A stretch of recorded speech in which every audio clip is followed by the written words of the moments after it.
Precisamos, Luís. Bom, o meu nome é Luís Dias, eu trabalho aqui na Câmara Municipal de Lisboa, no Departamento de Desporto, e a questão que eu tenho a colocar, e que acho que desse lado deve ter um pequeno desenvolvimento, tem a ver com esta ideia que está agora consubstanciada no programa do Governo, que tem a ver com uma aparente legalização dos recibos verdes, ou seja, os descontos da malta que está a recibos verdes para a Segurança Social, a aparente proteção social daqueles que têm recibos verdes e, de certa forma, caso caiam no mundo do desemprego, poderão ter esse tipo de proteção e toda a ideia que está subjacente a estas medidas. Eu acho que realmente é uma ideia importante, até porque aquilo que antes era uma exceção à regra, agora parece que se torna uma regra. E nós, de certa forma, temos que desmontar isto de uma forma constante, simultaneamente, explicando a todos aqueles, já não são só os mais novos, infelizmente, são também aqueles os menos jovens, que hoje têm de passar recibos verdes em função da sua atividade profissional. E esta ideia, que o Governo apresentou nestes últimos dias, parece que quem está a recibos verdes é um trabalhador como outro qualquer, não é? Um trabalhador com uma situação estável, com uma situação mais ou menos equilibrada e, como tal, também tem o direito, a ter a proteção social no conceito deles, né? Neste conceito, neste caso da direita, que é hoje quem está no Governo e, de certa forma, continua aquilo que tem vindo a ser feito nos últimos 35 anos,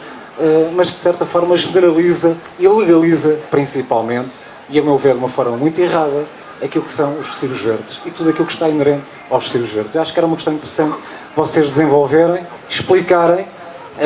e desmontarem também, porque é uma questão que hoje em dia, não é, merece de uma forma muito violenta da nossa parte,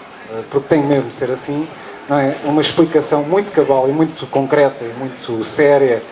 sobre o que é que está em cima da mesa, no sentido de combater a precariedade. Porque é isto que se está a tentar impor como algo normal. E a precariedade não é algo normal, como todos nós sabemos, é algo completamente anormal. E tudo isto deve ser combatido e explicado. E era essa questão que eu esperava que da vossa parte também desenvolvessem e explicassem um pouco. Outras formas de precariedade que se têm generalizado bastante têm a ver com os falsos recibos verdes. Há trabalhadores independentes que o são efetivamente, mas a maioria está em situação de dependência do seu patrão. Isto significa que está perante a existência de um verdadeiro contrato de trabalho, porque tem uma remuneração certa, tem um horário de trabalho, os meios de produção não são da sua propriedade, mas da propriedade do seu patrão, obedece a ordens e a grande maioria dos jovens hoje em dia depara-se com isto. São altamente qualificados e são contratados com recibos verdes. O que é que significa? Significa que têm que pagar, por exemplo, todos os meses a Segurança Social, recebam ou não recebam o salário. Isto também é uma das outras vertentes da precariedade. Tem a ver com os descontos que cada um tem que fazer para a Segurança Social, sendo trabalhador independente são bastante mais elevados do que um trabalhador por conta de outrem,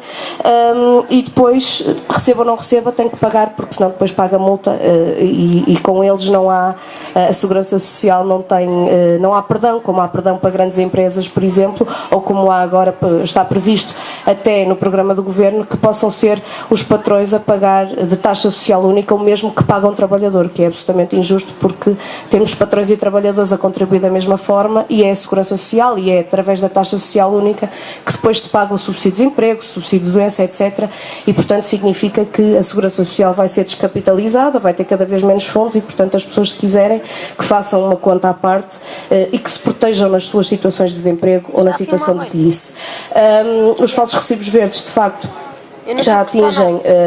milhares de jovens e depois deparamos com a ineficácia das autoridades. A Autoridade para as Condições de Trabalho, embora diga que tem o combate à precariedade como um dos seus grandes objetivos, o facto é que quando chega a uma empresa e vê que não há nenhum contrato de trabalho, mas na realidade são trabalhadores dependentes, não atua. O que faz, por exemplo, passa uma multa, mas compensa, porque depois o patrão vai a tribunal, depois demora muito tempo o processo em tribunal, depois, entretanto, a Autoridade para as Condições de Trabalho também não tem advogados e, portanto, depois também não tem advogados que vão fazer a defesa em tribunal, o processo acaba por ser arquivado, ou muitas vezes compensa pagar a multa e manter o trabalhador na situação de ilegalidade, porque não há nenhum mecanismo que preveja a conversão da ilegalidade em ilegalidade. Portanto, o patrão paga a multa, mas continua a ter o trabalhador. É mais ou menos uma história que uma vez me diziam, andas com farol partido, pagas a multa, mas continuas a andar com o farol partido e, portanto, não há problema nenhum. O trabalho temporário é uma das outras, e na minha opinião,